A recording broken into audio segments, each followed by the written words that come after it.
Hi, I'm Rakesh. I'm with the app debug team at Intel.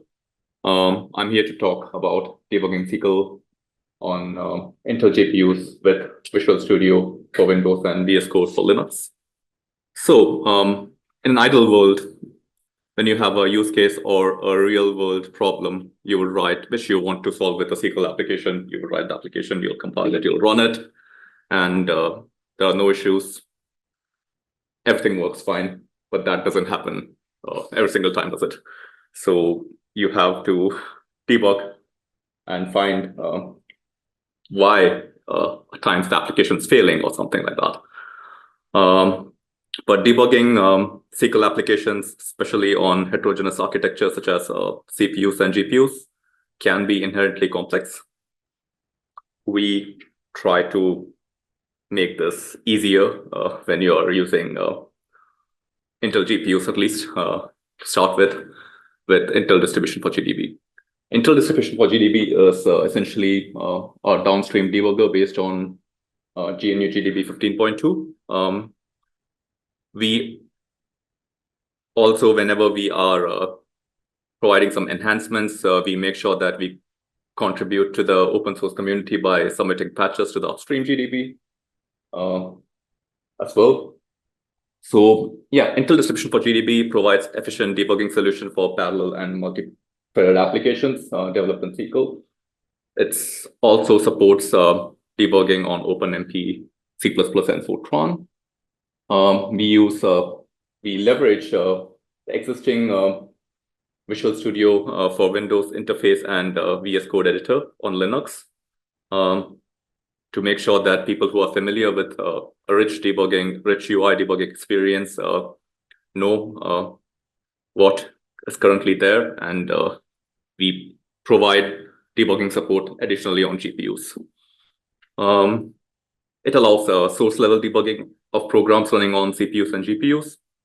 In this talk, I'll be focusing mostly on GPUs. Some of the features include inspecting variables, stepping over functions, walking up the call stack using backtrace, viewing memory registers and disassembly, also the GPU registers, viewing thread, lane, and device information. So there are a few views which we introduced additionally, especially for GPUs, and also scheduler locking is something that we introduced that's not part of the default Visual Studio and VS Code API. So often the problems start with the setup, right? So the full setup guide for getting started with Intel distribution for GDB on Windows can be found on Intel's webpage, and it can be found on Linux as well. We have changed the documentation to make it fairly simple. The prerequisites on Windows, however, is that you need to have two GPUs, an iGPU and a dGPU, because often the display freezes. So if you just have a dGPU and you're debugging your application, then when you hit the kernel breakpoint, you think that, oh yeah, my laptop just crashed, what to do? So you need two iGPUs. You can counter this with a remote debugging setup in case you have your office laptop that's not the latest 12th generation is not latest, but not Arrow Lake or whatever, right? And the resizable bar for your graphics needs to be enabled. So I'll start with Windows. I hope no one's yawning after the lunch. So yeah, the architecture for Windows, at least right now, this is for the two system setup for host and target. So you install Visual Studio, where when you install one API, we install a couple of extensions. That is our Intel 4 for Microsoft MI engine and Intel distribution for GDB VS extension. And we also install Intel distribution for GDB as part of an API base kit. You can customize the installation and select Intel distribution for GDB. And then on your target system, you would be installing the compiler runtime, and then the GDB server, the target distribution. There is an MSI package that you need to install in your target, and the graphics drivers. So without further ado, I want to talk about once you have set up everything, and if your setup is right, ideally you should be able to open a simple SYCL application, place a breakpoint, and build the application, not necessarily in that order. So you build your application. This is one of the sample applications which you can get from one API samples. Everything should be built successfully. And then you can ensure that your setup is all right by running the health checks. So right now I'm doing health checks for local debugging, and you can see that all the health checks are passed. So making sure that you most probably do not have any setup issues at least. And after that, you can just click on local debugger. So this is 2 iGPU plus CGPU machine. iGPU is using the display, and then you should be hitting the kernel breakpoint.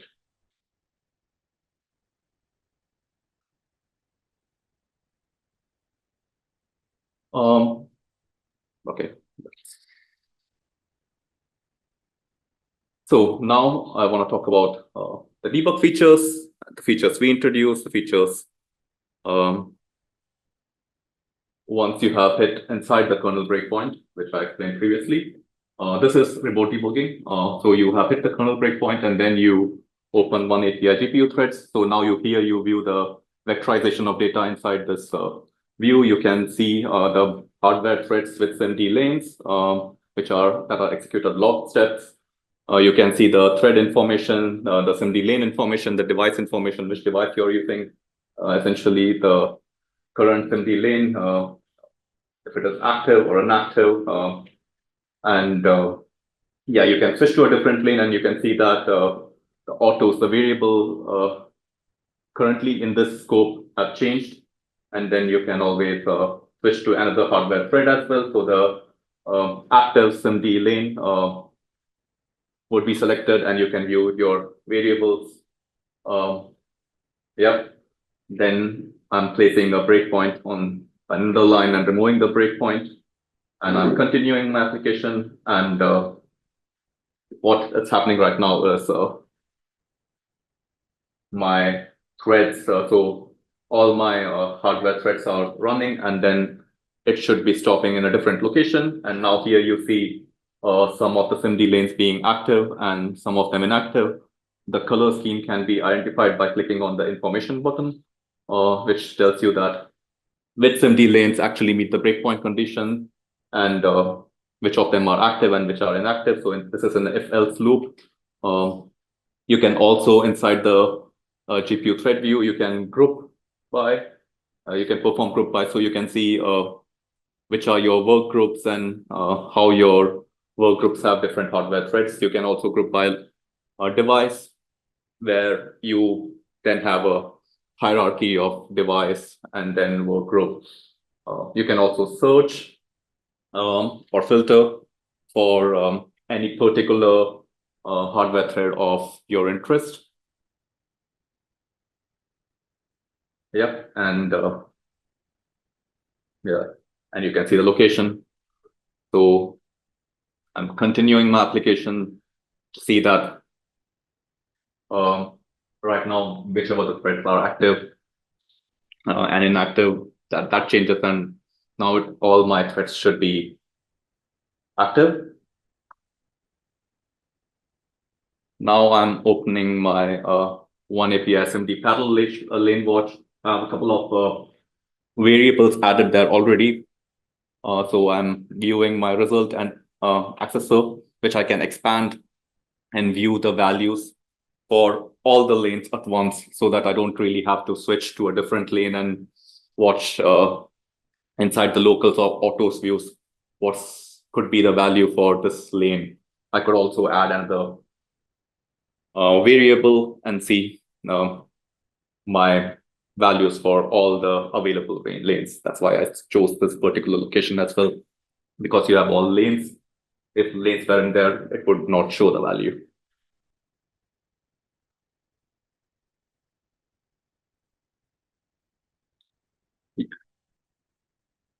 Um, You might have noticed that there was a slight delay, but that's because, again, I was doing remote debugging. With remote debugging, there is a slight delay that's expected. Again, now to talk about some more features. So actually, another breakpoint in my application and I run. And what happens now is, right now my application was in thread 457 and it changes to thread 73, but it remains on the same location. What if I do not want other threads to be preempted and I want to stay on the same thread? Then I can place a conditional breakpoint on thread 73 and lane 0, and then remove the existing breakpoint and continue. Then I would be making sure that I stay on the same hardware thread. Other threads are not preempted, and then my location should change just for thread 73, and only the SIMD lane 0 is active. But I do not want to do that every single time to place a conditional breakpoint. What I can do is switch on scheduler locking that makes sure that other threads are not preempted during application, and I stay on the same thread 73 when I continue. So I stay on the same thread 73, and since I'm in the if and else loop, you can see the active and inactive lanes. I can also similarly switch on scheduler locking step, and if there was a function, I could step inside. So I stay on the same hardware thread, as you can see, and then I switched off the scheduler locking values. You could see the location as well. Only one thread has the location changed, and now I have switched them off. And I click on continue, and now all the threads should go and stop at the location 61. So it gives you a feel of how your application runs. And also you have the views such as disassembly, where you can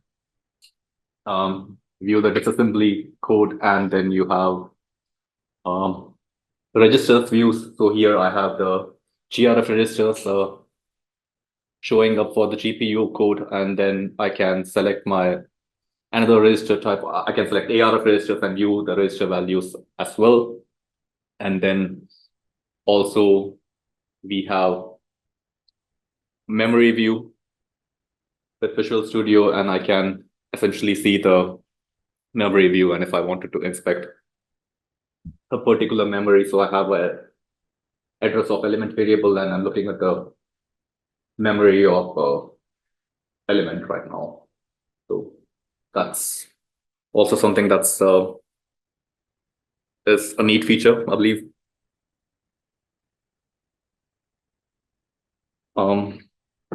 And now I'll quickly talk about backtrace.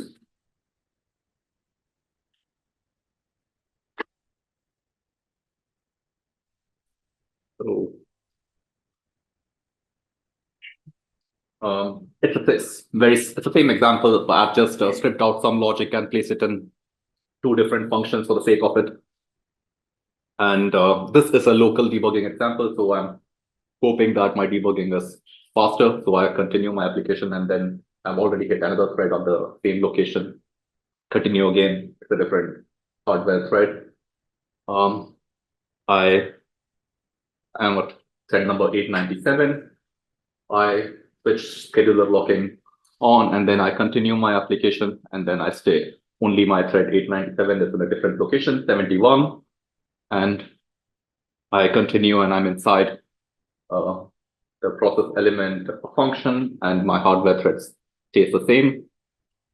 And I'm also switching the scheduler locking step on and stepping inside the application. And you see that my call stack refreshes, and I can see my call stack or backtrace values in the call stack. I have scheduler locking on. I continue my application. I can double click on the call stack, and through user interactively, I can see what exactly was the code flow, and I can even go inside the kernel code and the right. I'm switching off the scheduler locking, and then I'm continuing my application, so ensuring that all other threads also come and hit,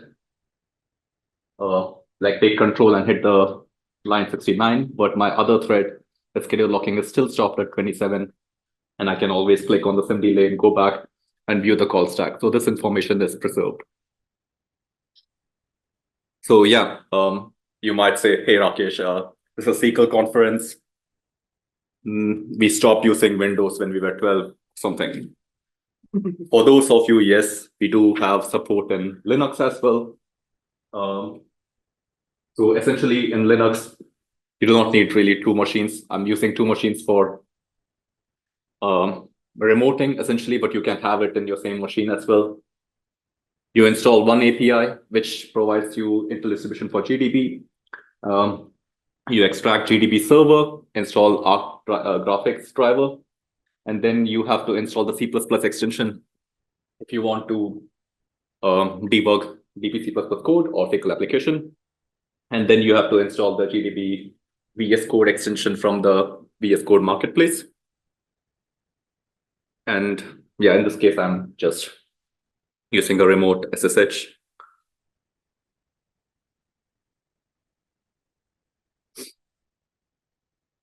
Now I have a similar array transform application. I'm setting the preliminary EU debug for my device, and then I'm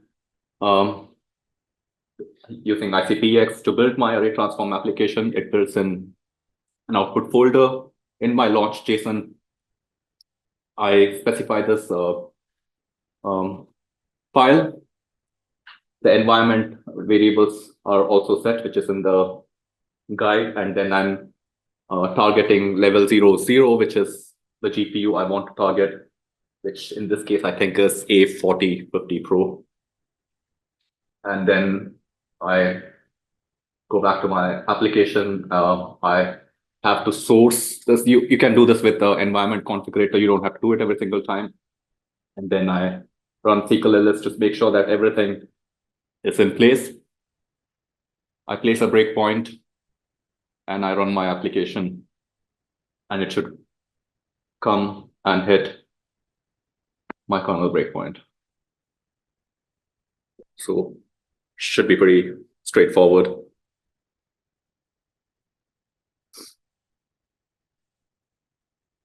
Debug features are very similar to what we have in Visual Studio. We want parity, we want similar UI experience, at least for the same hardware. So we have one API GPU thread view with the SIMD lane information. We have thread info,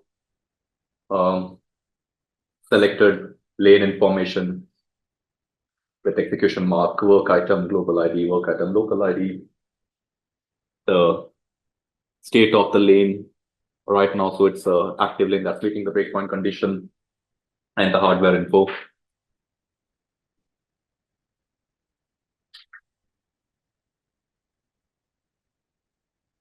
Yeah.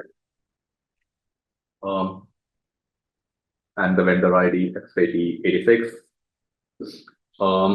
Also, we have a variables view, which is from VS Code. So we have reused that.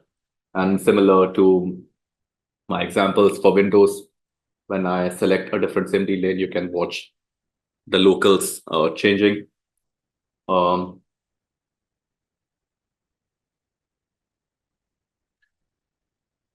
Yep.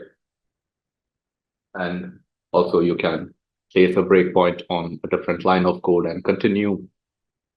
And all other threads should be able to continue. And right now, all the some other thread has taken control and stopped at line 55.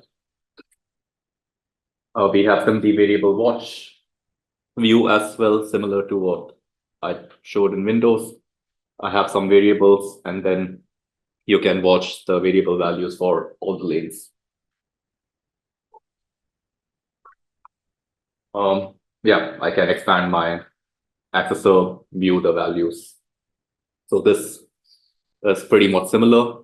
What I also wanted to show was if I continue my application inside if-else loop where some of the SIMD lanes are active and inactive, what changes. So I think in this example, I'm doing that.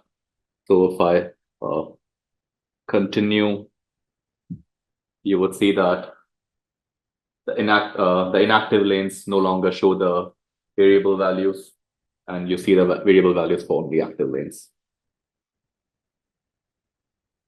And you can also see the information and see what really the color scheme means.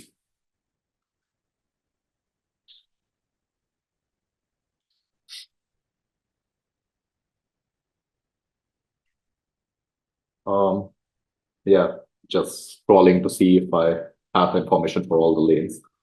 And then I'm continuing my application. And it should essentially refresh the values for the variables that you are viewing. You also have a watch view, and you can add more variables and watch their values if you want. And also, I think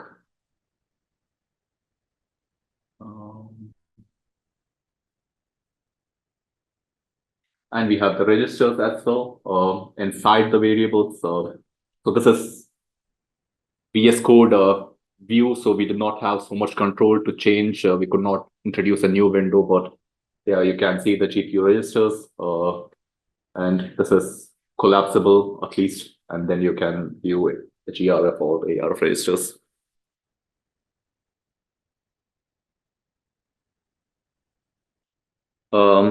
Scheduler locking is something that's available for VS Code as well, and also we have conditional breakpoints. It's a little different. So you just have to specify the thread you want to stop with the lane information, and it shows you that you have a break insert P205L0, which means that currently here you can see that you are stopped at thread 205, and when you continue, then you see that an exception has occurred because breakpoint is a type of exception, and just one SIMD lane is active. But again, we do not want to do this every single time. If you want to continue the application without making sure that other threads take control and you don't no longer know what exactly is the code flow, you can go and switch on the scheduler locking buttons. So you have the controls continue and step. So it shows that scheduler locking is continuous on in the bottom. And when you click on continue, the control stays on the thread 205 with the SIMD lane information for active and inactive lanes, and all the other threads are still stopped at line 55.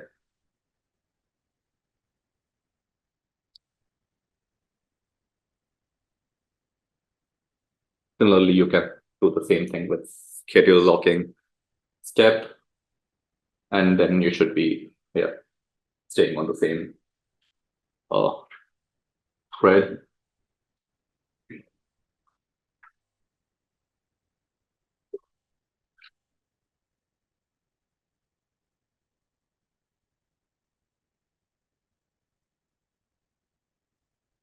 Yeah, so I quickly switch off the schedule locking controls, and then I just continue my application.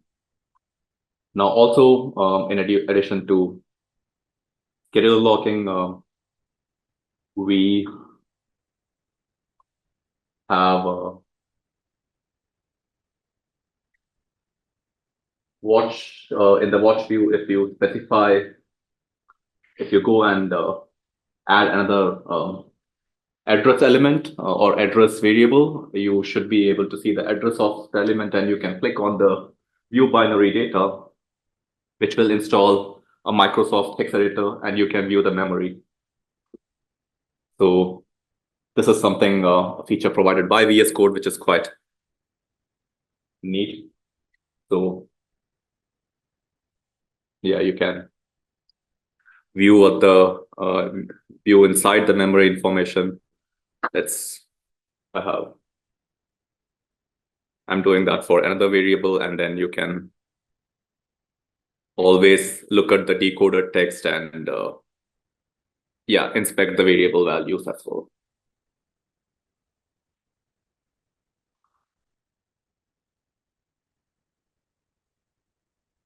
So, like I said, feature list, we have introduced GPU thread window for hardware threads and visualizing the vectorization of data. We have scheduler locking controls. We have the lane parallel watch and the SIMD lane conditional breakpoint. And this is something that's provided by the Intel distribution for GDB. It does not come with Visual Studio.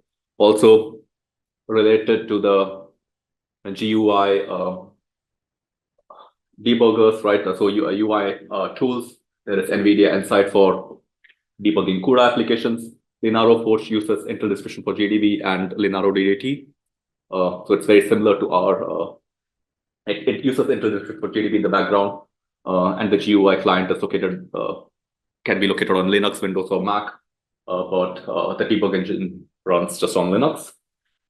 It also provides the debugging support for NVIDIA and AMD via CUDA and HIP backend. AMD ROC debugger provides CLI interface for HIP applications, and you have Total View, which provides UI debugging, but it's not free. So that's pretty much the summary. Intel distribution for GDB provides a rich UI debugging experience. It integrates with Visual Studio and VS Code. So people who are familiar with these IDs can use this and use additional features from Intel.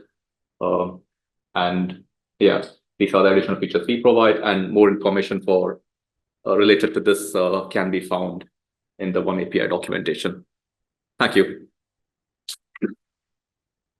I have a question on something which I think might be not really clear. You had demonstrated on Windows how you could debug application, which you compiled with ICX support, and you have done the same on Linux. So do we have requirements here on the compiler? And debugger will work only with something which is compiled by ICX? Or alternative solution is also supported, like, for example, the PostPass open source compiler, or even maybe adaptive CPP? So right now, at least for Windows, I know it's mostly ICPX what we do use, because if we are using some other compiler options, there are more things happening in the background. You have to spawn a GDB process, you have to attach to the GDB server, and yes, I cannot guarantee that it would work if you're using some other compiler. So you are essentially waiting for some debug modules to load. There is some more things in the background happening, and you're inside the extension, you're waiting for some operations. So we can try this, but if the compiler does not emit the right symbols, then there's a possibility that we may run into issues. Okay, so it may not work. It may not work. But for VS Code, at least there is a higher probability that it may work, because we are using an auto-attach Python script. But yeah, I mean, when I try to use Visual Studio to debug on Linux or something, I ran into issues. So yeah, so it has its caveats, but you can give it a try. Also, I think with CodePlay extensions, you can use NVCC and compile your SYCL applications and run it on NVIDIA device. At least it works on Linux. For Windows, it did not, in my case. So. Okay, and is it like a future direction of work, or it's kind of planned to stay this way? We don't see a feature request yet. If there is a feature request, then we will look into it. Okay, I see. Thanks. Yeah, I was wondering, the memory view that you have, does that show, I assume, device memory? Hmm? Can it also show host memory or local memory? Yes, it depends, right? So right now, I was debugging mostly the GPU. So if you are in the CPU or something. Well, I was talking about USM that USM, is, yeah. USM that is physically on host, but accessed by the kernel device. You should be, I mean, at least it's SLM support. So USM is also supported. So you should be able to. Okay, and Yeah. SLM is also. Yes. That's SLM was important criteria because when I worked with Sergey or Nikita initially, right? So I had some problems running Blender applications because it did not work, and there was some SLM code in there, and we had to provide this SLM support to make sure that the Blender application can be even debugged. So there is support for that. Thank you. Thank you.